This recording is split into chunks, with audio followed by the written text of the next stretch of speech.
Hey, everybody. It is Thursday, February 15th, and third Thursday of the month.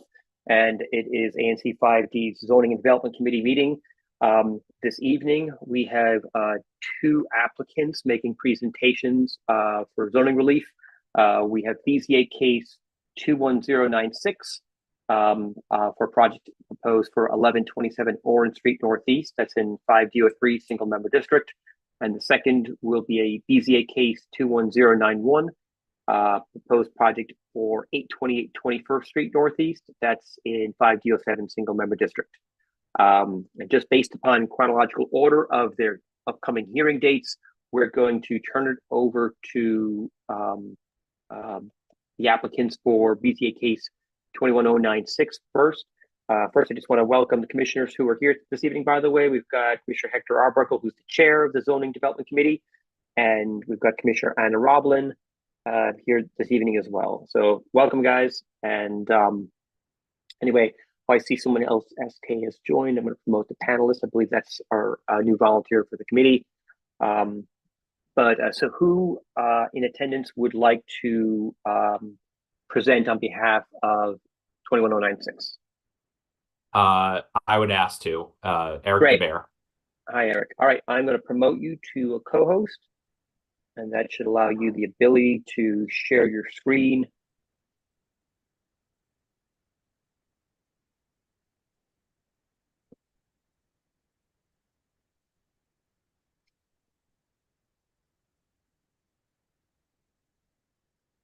Okay.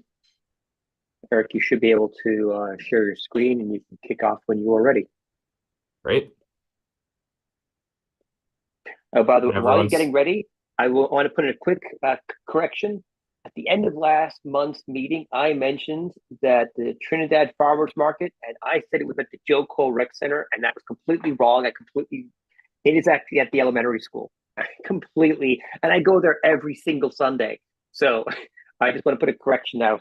That there's a really amazing Trinidad Farmers Market every Sunday, and it's at the in the parking lot of Wheatley Elementary. I encourage everyone to go. It's great. So anyway, sorry, Eric. Continue. No worries. Again, to introduce myself to everyone, my name is Eric DeBear. I am a land use attorney on behalf of the applicant in this case, from the firm of Cozen O'Connor. I appreciate you all taking the time to hear our case tonight. And as I mentioned earlier, I prepared a brief PowerPoint just to give a summary of the case, and then happy, obviously, to answer any questions. And I've been communicating with Commissioner Roblin as well over the past month or so.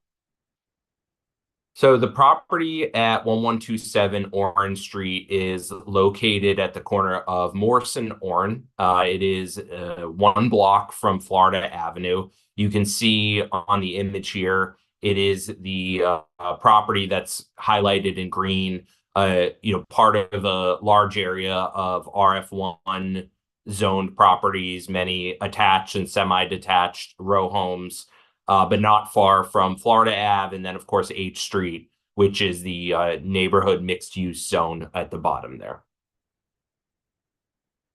This is the existing home on the property. It's semi-detached. Pretty standard row home for the area. And so just to give a summary of what my client is proposing, what is under consideration for the BZA right now is to convert that single family home to a 3-unit building. That conversion would also entail an addition of a 3rd story, as well as a rear addition of 9.5 feet. The proposal would have 3 parking spaces. It would also add a two new bay projections that are facing Moore Street, just to provide an architectural flair, and then a new balcony over the existing front porch. And I'll get to the plans in a moment. The layout, as you'll see, is a 2-bedroom, 2-bath on the first floor, and then a 3-bedroom, 3.5-bath on the second and third floor. Here's the site plan of what's being proposed. Again, just calling to note the 3 parking spaces. You can see in kind of the hatched gray, that's what's at least from the site plan perspective, being added to the existing structure. So you can see that 9.5-foot rear addition and the 2 bay projections facing Moore Street. Here are the floor plans. I think these are fairly self-explanatory, but I wanted to include them in case anyone had questions. And then the second and third floor. Eric, could you turn on like presentation mode so we can see the full? Yeah, I was thinking it's a little far, huh? 1 second. Is that better? Is that better for everyone? No change. No change? Yeah, I'm still seeing Okay, most of it. I'm seeing a PowerPoint screen and the side previewing the panels. Okay. It should be much bigger now. It No? may be if you it may essentially open another window. I don't know how you shared your screen, but it may be sharing. Hold on, let me try again. Yeah, that's probably what it was.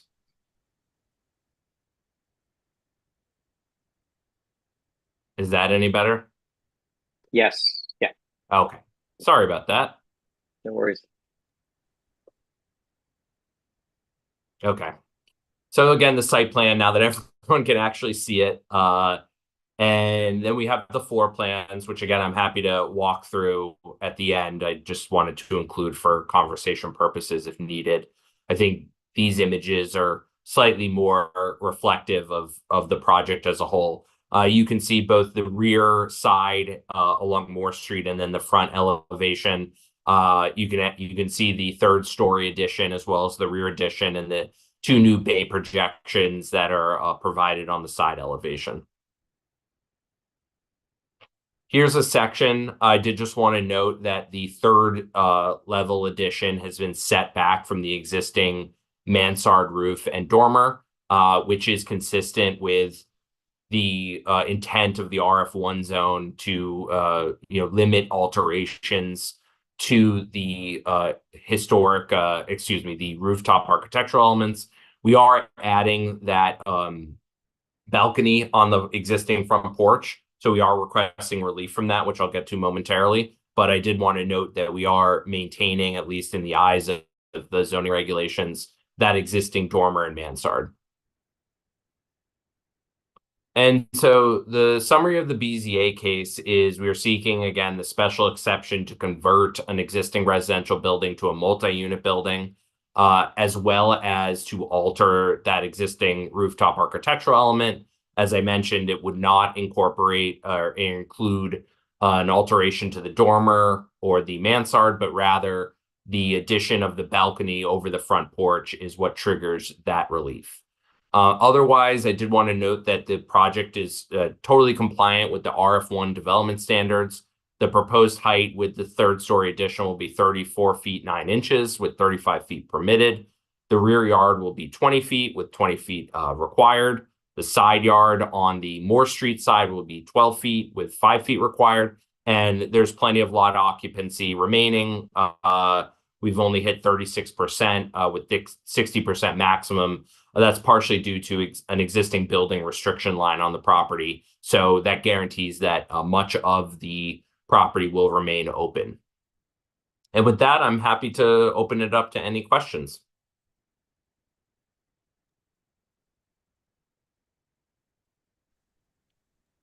I'm going to defer to Commissioner Roblin. It's our single-member district. Commissioner Roblin, do you have any questions? Thank you, but unfortunately, I'm so not knowledgeable about zoning issues. I don't know what to ask, but thank you.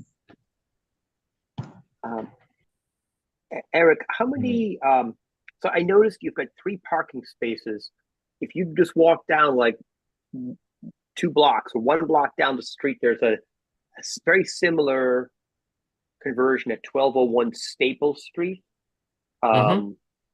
And I remember they got into a little bit of trouble when they tried to add 3 parking spaces because the 3rd car was going into the public space, was going into the, beyond the building restriction line. Are you sure you can get 3 parkings? And they actually had to demo the 3rd parking space and then replant it with grass. Can you just take another look to make sure that the 3rd parking spaces Yeah, allowed? and I think they're probably compact size, but I will double check. It is a wide property. I don't know if the Staples property was a corner lot, but it is wider than your. Yeah, It was a corner it's a lot. corner lot that looks almost identical to your lot. It's across the street, but it's just down one block. And it was a single family to 3-unit conversion. And when they built there, I think in that particular, I just know they ran into issues where they were building the third parking space kind of close to the fence line, and they ended up having to cut it up and demo it after it was poured, and they had to restore it with grass. Yeah. That was just one thing that caught my eye.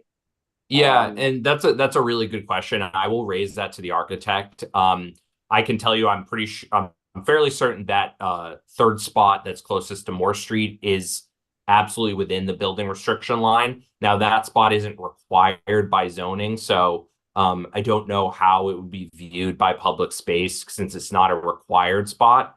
It's, for all intents and purposes, just an open place where a car may or may not park. That the owner can certainly offer as a parking space, but is not required to meet the zoning. So, but I will absolutely raise that with them and make sure that at least the required spaces, which I think is 2, would be provided within that building restriction line, or I should say outside of it. I will say I do like the mansard. I like the fact that you guys are respecting the architectural integrity, looking down the block and setting it back in the mansard roof. Honestly, I like a lot of the bay windows look really nice. I think this looks like a nice project to me. Yeah, and I think they've done a nice job. There's actually a very similar property directly across Orange Street at the opposite corner that also was renovated and has those same bay projections. So I think they're doing a nice job of kind of mimicking that. It seemed like I wasn't sure what the relief you were asking for because you kept the mansard roof, but if it's just for the patio, it seems like this is pretty well within what we've seen be developed recently in the area. I don't think you're asking anything, or the owner's asking anything drastic here. Yeah, it's for the conversion itself, and then again, just the that patio in the front, which historically they've viewed as an alteration since that first level porch is original to a lot of row houses. So how many feet beyond the adjoined property is the addition? I know it's not, you're not calling it doesn't seem like you need zoning relief. I'm just curious, were you right at 10 feet? It's 9.5. Okay, so you can kind of see there's there's the original house is my guess, and then there was an existing kind of rear extension as they've labeled it that mimics what's on the house next to us, and then we're going another 9.5 feet back. So it is within that 10-foot. Are there any solar systems on the adjoined property that could be impacted? I don't see it. I'm looking on Google Street View here. I don't see anything, but no, I asked my client to confirm that. I have not personally been to the property, but he said there was not.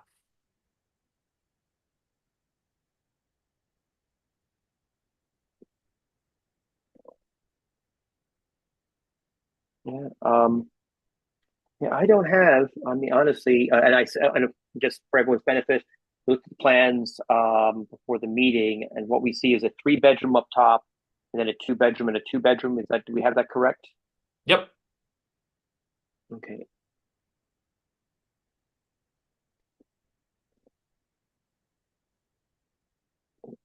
And so, could you explain again? So the you need there's just the two issues of zoning relief. One is just to create a 3-unit building in an RF1, and the other was to alter the rooftop architectural elements. That's subtitle E204.4. Yeah.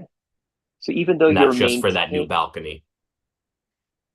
Interesting. I thought that as long as you, honestly, I had always thought that as long as you maintain the mansard roof, that you didn't need to request. Is that what the Office of Zoning said you needed to request that? Yeah, for a new balcony over a front porch. I know of a recent BZA case. I don't think it was in ANC 5D. that it was fairly clear that the Office of Planning and then the BZA required them to ask for that relief for that new balcony. Okay, that's honestly, we have seen lots of, third story pop-ups occur in the neighborhood. And as long as, they are maintaining the architectural integrity of the original roof, they have not requested zoning relief. Yeah, So maybe it's something where when, I've because seen it. I Yeah, think patio the roof, porch. What's that, Marshall? I was just saying, yeah, this is the first time I've seen relief for the porch roof, the patio roof. But I mean, it if you're reading it literally, the zoning. Yeah, well, yeah, and we've worked with the zoning minister in the past on this issue, so I'm pretty confident that this relief is required. At a minimum, we need the conversion anyway, so I advise my client to just seek this relief out of an abundance of caution. But I know that there was a recent case where they asked for the same relief for the same element, so I do think it would ultimately be required. and I don't think that there's no rooftop deck on top of the house, is there? Nope. No. Okay. And honestly, I mean, I understand why people do it, but like, when they do that, the third story often feels stretched, to maintain for the parapet walls for safety. So honestly, the building will look more balanced. It looked like the other place directly across the street on Orange. So yeah, I honestly don't see anyone being very concerned about this issue. I do have a question actually. Can you all hear me? We can hear you, Commissioner. Yep. Oh, great. Do you think that there's any issues that the neighbors would be concerned about or should be concerned about? Thank you. I mean, I think that's why I made the point of, other than the conversion itself and adding that balcony over the front porch, that we're compliant with the RF1 standards. And so that's obviously intended to ensure that we aren't impacting neighbors. And we are on the end of the row, so we only have one direct neighbor. Otherwise, it's public streets to our, to each side. So, I do think we are naturally kind of buffered away from really impacting anyone, whether it be from the upper level addition or the rear addition. So there's also an alley behind the property. So that kind of also adds more space back there and kind of limits the impacts of that addition, even though it's permitted. So yeah, that's what I'd say, Commissioner Roblin. I think they've designed a project that's definitely in keeping with the intent of this area and how it's zoned. And again, we need the relief for the conversion and kind of that minor relief of adding the balcony. But otherwise, I think it's a project that's pretty consistent with everything else in the neighborhood. Thank you so much. Yeah, that's what it seemed like to me. Yeah. Yeah. So I think the one thing I'm looking at here from an overhead view, I think the chimney for the adjoined property is on the shared property line, which means you'll need to increase the height of that chimney. You'll need to extend their chimney. And that's a building code issue. Yep. The only thing, though, is sometimes what I recommend to people is sometimes, you're extending the flue instead of trying to extend, when you extend their chimney, because your chimney is actually on the alley side, and from an overhead view, I can see there's another chimney on the property line. So I'm assuming that's the chimney, probably an active chimney for the place next door. Instead of extending the chimney, what I recommend is maybe the next door neighbor, because if they upgrade to a slightly newer, more efficient boiler system, sometimes the gases can't get efficiently extracted. If the chimneys gets really long. So sometimes what an easy solution is just to retire the chimney, and if the next door neighbor has like a 30-year-old boiler, instead of mucking around with an extended chimney, just replace it with a combi boiler. So the next door neighbor might have a new, modern, efficient, direct vent system rather than dealing with the whole chimney issue. Okay. That's, it's honestly the I cleanest appreciate solution. that. I will absolutely let my client know about that Yeah. and something to kind of think about with his design and make sure he's kind of accounting for that when he does Yeah. get hopefully to the building permit phase. Yeah, it's a building code issue. It's just one of these things where it becomes a win-win. They might be retiring some old junky boiler and they got a nice new modern, they'll save money on it and they'll feel they're getting the present and you're not dealing with having to extend the chimney. But yeah, no, otherwise the design looks nice. Great. So all right, well, I don't want to keep people here longer than necessary. I think we can move on to the next presentation. Eric, I really appreciate you coming here this evening. Yes, thank you all. I appreciate your time, and we'll look forward to the full ANC meeting. I think second week of March. Yes, I think it's the second Tuesday. I think if that's correct. Yeah, second Tuesday. Yeah. All right. Thank you, Commissioner. I will make sure to get in contact with you about that as the meeting comes closer. Thank you so much, Mr. DeBear. I really appreciate it. Thank you. Have a good night. You too. Bye. All right. So the next case we're going to discuss tonight is BZA case 21091, proposed project at 828 21st Street Northeast in 5D07 Single Member District. And who wants to speak on behalf of that project? All right. Hi, Garima. I will promote you to a co-host. And that way you can share your screen.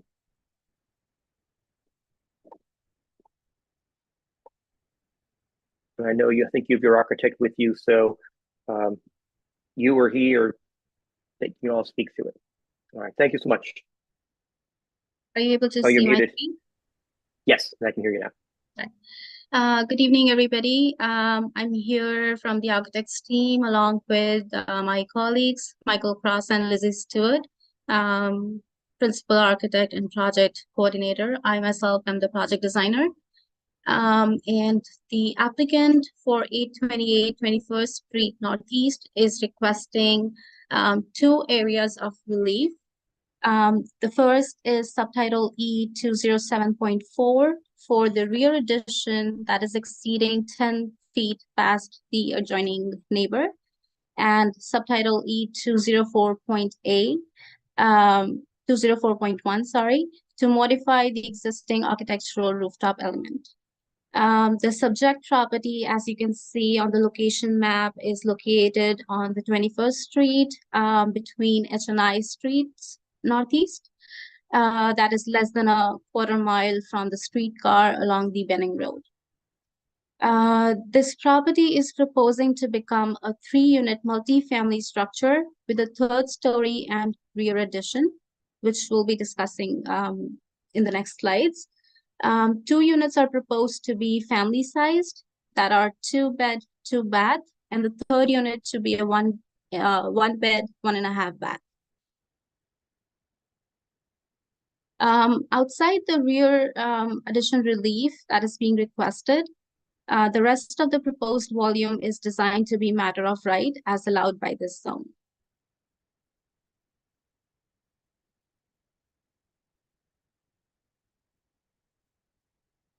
Give me 1 second. All right. So this is the existing front and rear of the property.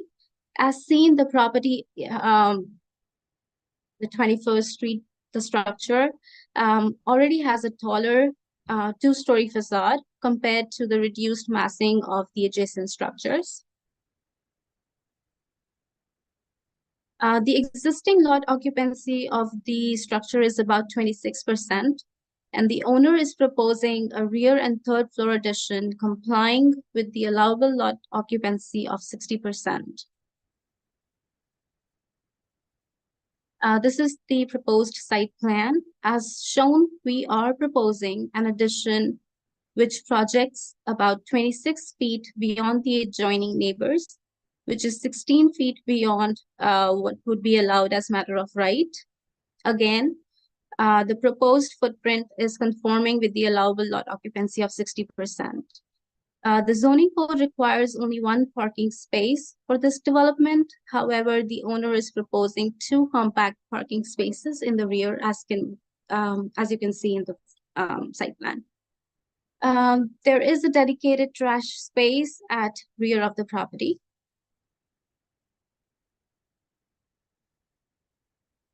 This is the cellar floor plan.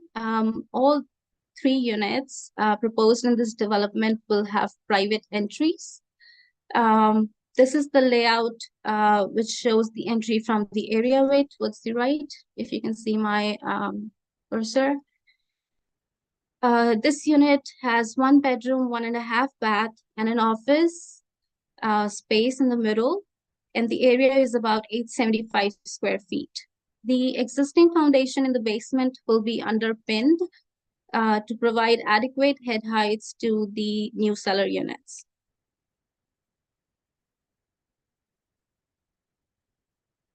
This is the layout for first floor. Both units 2 and 3 are duplex units. There are separate private entries for both units in the front. This floor is entirely dedicated to unit 2, which is a 2-bedroom, 2-bath unit with the primary suite on the upper floor. All the units are also afforded with increased natural light through larger windows and outdoor space via balconies. This unit is about 1190 square feet.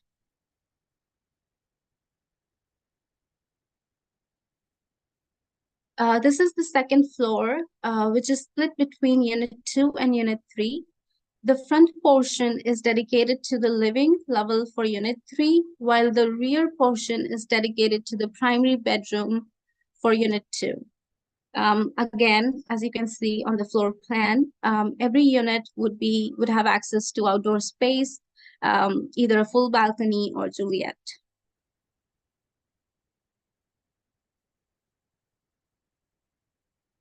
This is the layout for third floor that is entirely dedicated to unit 3. This floor features both of the units, 2 bedrooms as well as 2 bathrooms and a family room in the middle. Again, the bedrooms have access to outdoor balconies, and this unit will also have access to the private roof deck via an internal stair, which leads to the roof hatch above.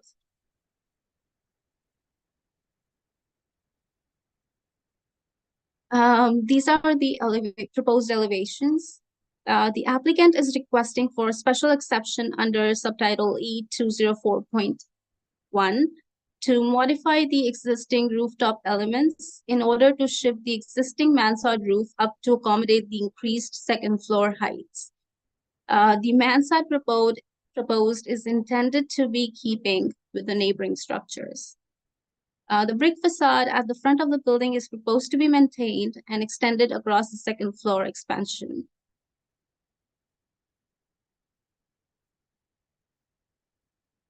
We have prepared solar studies that show the net increase in shadows cast by the proposed structure over that which would otherwise be allowed as matter of right. So all the top diagrams that you see would be matter of right, and the bottom diagrams would be the extension that is being proposed. We are showing 3 times equinox, summer solstice, and winter solstice. So this is the equinox. Again, 5 p.m., 2 p.m. Summer solstice. Morning, noon, and evening. Winter solstice, morning, noon, and then 2 p.m., 5 p.m. The shadows studies show that while the additional projection proposed would increase shadows on the property to the north, the majority of the shading that is caused by the majority of the shading is caused by the matter of right projections, not by the portion of the projection which requires the relief. With that, I will end my presentation, and we welcome any questions that you may have.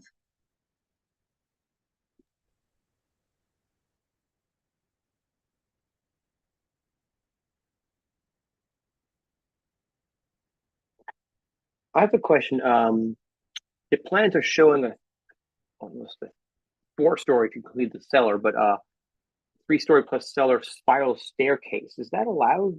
Can you do that by code? I think it's on, if you want to show that image, the rear elevation.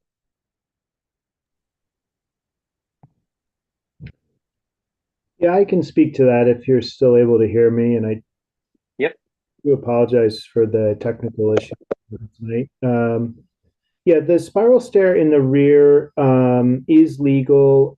In this case, this spiral stair is effectively for convenience. It is not used for egress for any of these units. It is purely to provide a convenient access to parking and trash across all units. The primary means of egress would be done via the interior stairs and out through those entrances you saw at the front of the building.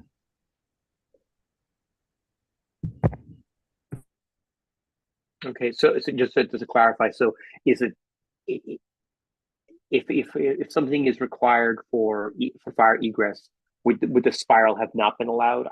I've seen developers start to put up spiral staircases and then have to change them to more zigzag, But is this it just come down to a fire code? It's hard to say. There's a couple things that would restrict use of a spiral stair, but I would say that from a code perspective, the most logical reason that would occur is if they had an egress requirement. And this stair, as suggested and as you correctly understand, would not comply with the egress code requirements for stair for these types of spaces.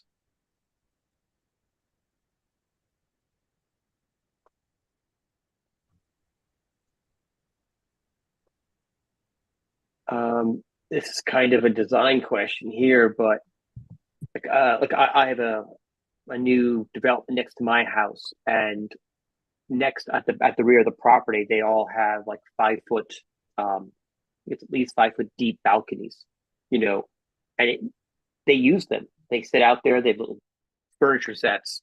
It gives each of the units, it's a 3-story building. It gives everyone a bit of a private patio. And there's times I've even said to myself, I wish, like it was even deeper for them to give it even more comfortable. Would there have been a version of your project where, just to minimize the shading on the neighbor properties, you didn't make the building as deep, or you even maybe tiered it almost like a wedding cake, and in exchange of doing that, give the future units more outdoor patio space, but could you still have maintained the same number of bedrooms? Was there this? I'm guessing you looked into this. I mean, you've gone up right up to 60%, but could you have done less than that and it's still achieved the bedrooms, but given people more useful, and just personal space, outdoor personal space? Yeah, I think the answer's yes. With every project, we as designers are tasked with trying to satisfy the client's needs or desires, and in this particular case, the client did value providing outdoor space, but wanted to do so while trying to maximize the amount of room dedicated to these units, to make them as family sized as possible.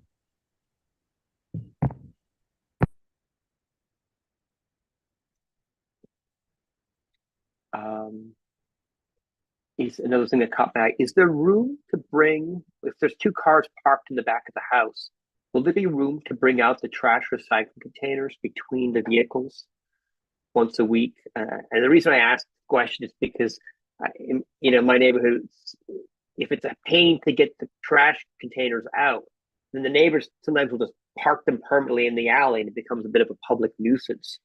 Will there be space back there? Like, Do you think if there's two cars parked at the rear, will they be able to get the trash in and out each week without issues? I assume that will there be a? I'm going to piggyback on that. Will there be a roll-up gate at the back of this property? I might defer to Grima about the gate. I don't know if that's been requested. It is a common element. But Yeah, so we are proposing a roll-up door. so there will be a roll-up gate at the back of the property. I think your question about the trash is very good. I think there should be enough space. These are compact spaces, so they're not overly generous. But any of these spaces, as you know from just generally parking in parking lots, there is space between the cars still. And so, as you see, the two compact spaces do not actually take the entire width, which should give you just enough extra space to sneak the cans through. But yeah, it's going to be tight. It's definitely going to be. Like, I think if there's going to be a roll-up gate, then it's more likely then that the trash containers will remain where you show them, because people aren't going to want to have to go out and push the button. And my next door neighbors, the barrels trash recycling only go out the night before, and they come back in. People, the roll up gate, it seems to kind of perform that function.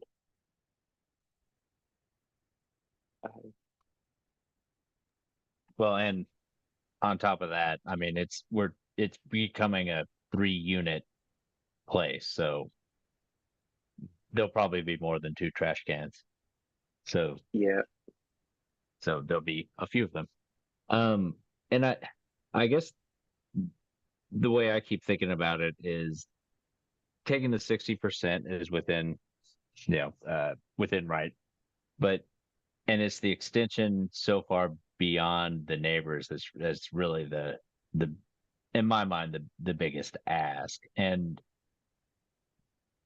part of it is because those houses are so small, but it still does have a pretty significant effect on certainly the neighbor to the north. And while there aren't windows, as you stated, so there's not a privacy thing, it's really a shade thing. They'll essentially, their yard will be in shade. And I just wonder, have they seen the plans? Have they voiced any concerns? I mean, I think that's the biggest thing, is how that neighbor, specifically the one to the north, is how it affects their house, their living condition.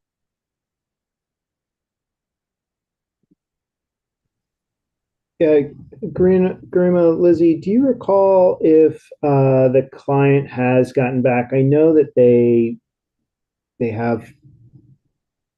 do outreach on all their projects. I just don't know on this if they have reported back any success with neighbors.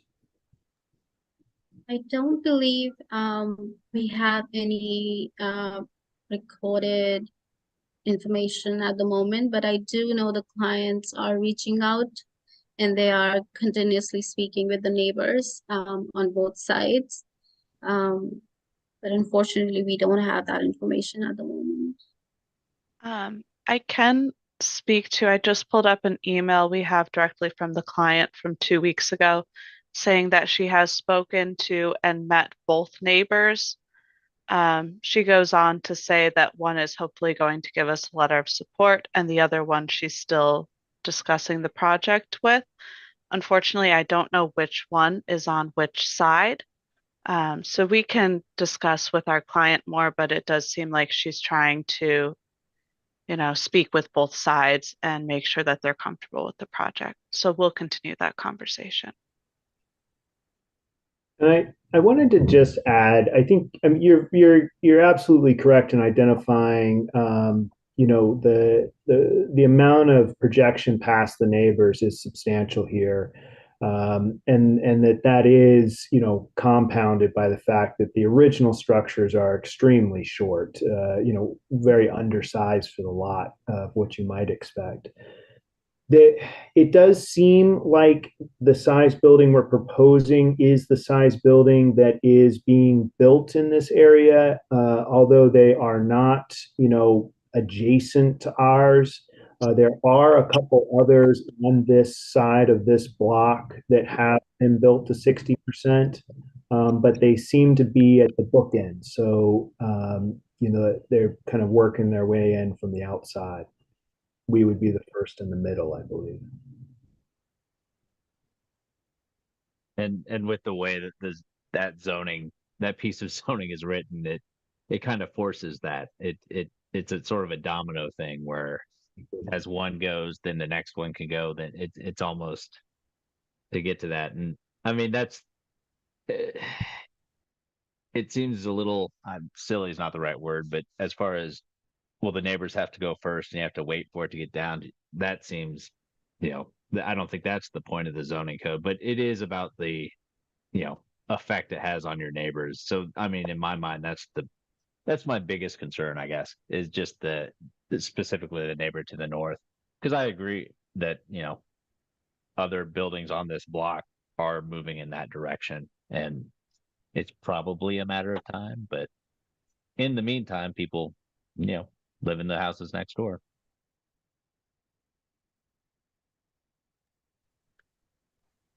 Understood. I'm getting those letters. I asked this to the other applicant, but are there any chimneys on the adjoining properties that the neighbors have to be concerned about that will have to be increased by pop-up?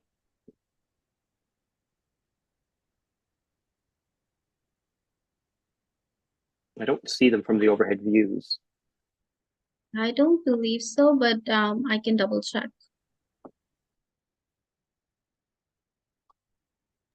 I think as Kevin said before, it's not actually a zoning issue. It's just something your client should be aware of because it will come up in code review.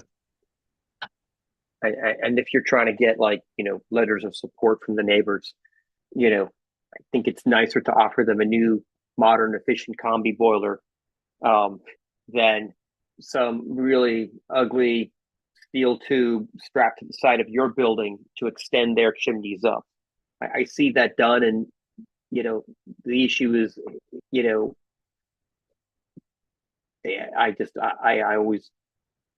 don't think it looks great.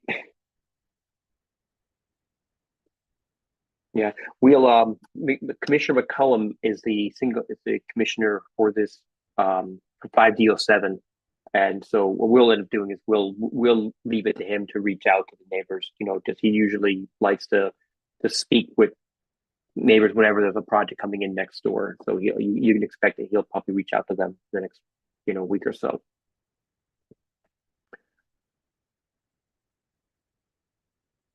I'm a little. I mean, as a matter of right, you're allowed to go 10 feet beyond, and you guys are going. What's the total extension beyond the original building? Is it 26 feet? That's correct. Okay, so it's 16 feet beyond the 10 feet, so 26 foot total. Yeah, that's a lot.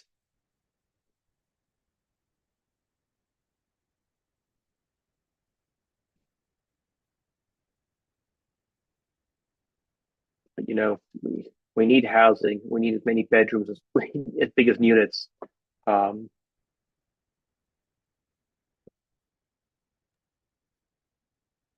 Do you guys do you know have any information on the neighbors who live next door? Like what are their names? Like, do you know, are they long-term owners? Are they renters? Do you have any information you can share with us? Based on the email that I referred earlier to from 2 weeks ago from our client, it seems like one side is a landlord, so a rental situation, and the other side is a woman that I assume, just based on the language here, may have been there for a while or has been in the neighborhood for a while.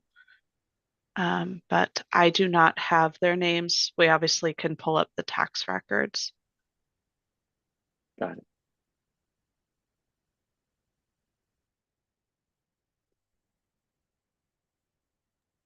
Okay. Well, something I comment I make is At this ANC zoning committee, we don't vote in support or to, in opposition to any projects. I know a lot of zoning committees and other ANCs do that. We just try to give you guys as much time as possible to explain the project, and then we send the video link to the ANC commissioners, and they're the ones who make the call to support on the projects. Have you guys been in contact with Commissioner Commissioner McCullum? I think he's the commissioner for this project. Hope I'm getting that correctly. Yeah, we have reached out, but I think they had suggested us to present the case to zoning committee first because that was required. Oh yeah, yeah. Yeah, No, and then yeah, I would just say you will want to speak with him as well. And his email address is 5do7@anc.dca. And I understand as part of applying, he automatically receives emails on these projects. But anytime you're looking for support, from the ANC, it'll always start with the commissioner for the single member district. So you're going to want to, if you haven't already start reaching out to him and engage him and make sure, you're winning. I cannot think of a project that has won support there where you didn't also have the support of the single member district commissioner. So you'll want to engage with him as soon as possible. And your hearing was it April 17th? Yeah. Okay. I think that works to your advantage because the ANC, I think, when is the April ANC meeting? It is the 9th. So actually that you guys will have 2 opportunities for the ANC to vote on this project. If for some reason you reach out to Commissioner McCullum and if there's any concerns, you guys have more time. I think the folks who presented before you, they are presenting their hearing is like, I think the 10th. Technically, the ANC could vote on that the day before, but the hope is that you guys will be on the agenda for the ANC meetings in March. But you guys definitely have a little bit more time. Worst case, if you guys need to make any modifications after speaking with the neighbors or Commissioner McCullum, and the other thing you can also do is when you go to the ANC, if you're on the agenda for the March meeting, if you present, if there's some opposition, you have more time then to go back before that without them going and voting in opposition to the project, which we don't want that to happen because and we understand that's not a good thing for the BZA. It drags things out for like another year. It gives you time to make any changes perhaps, and then present again at the April meeting. So. Yeah, we appreciate that, and obviously we're willing to get feedback and try to accommodate the feedback that as much of that as we can. And I think the big piece of that is trying to get back in front of with the neighbors. Like I said, this client is very good at outreach. It sounds like they have already started that. We'll just make sure that they know that that's going to be a big piece of trying to close this gap.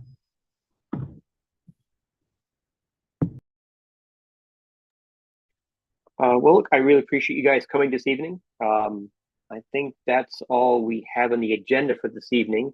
Unless any of the other commissioners have any comments or questions.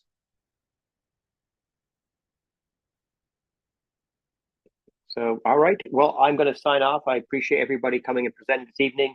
We'll send the video link to the commissioners. And again, thank you, everybody. And I appreciate your, and especially to the other volunteers, greatly appreciate all the support. All right. Cheers, everybody. Good evening and be safe.